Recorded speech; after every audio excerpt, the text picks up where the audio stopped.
सजल बयाज पूरा घरवा दुअरवा काटियज के कमाई गाई सोहरवा।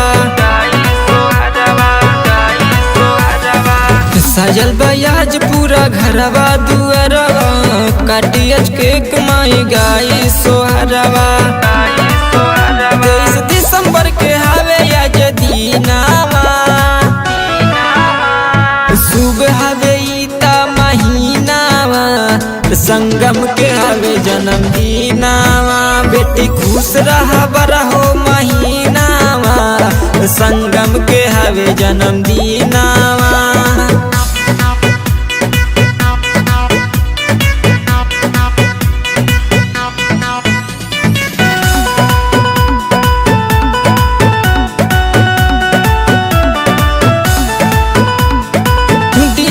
बाजी फूल वैलूम बढ़ा के नाच सब लोग यज कमर हिला के।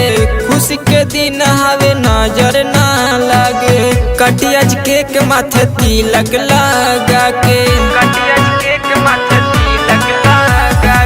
डीजे यज बाजी फूल वैलूम बढ़ा के नाच सब लोग यज कमर हिला के। खुशी के दिन हवे नजर ना लगे केक यज काटी माथे तिलक लगा के। मम्मी पापा के रोशन करना मावा शुभ हवे ईता महीनावा संगम के हवे जन्मदिनावा। बेटी खुश रहा बरहो महीनावा संगम के हवे जन्मदिनावा।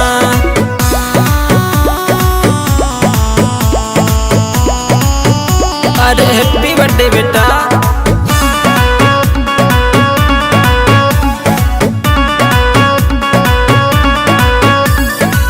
दिले बधाई सुना संदीप निषाद हो जुग जुगे जिया बाबू रहाया बाद हो।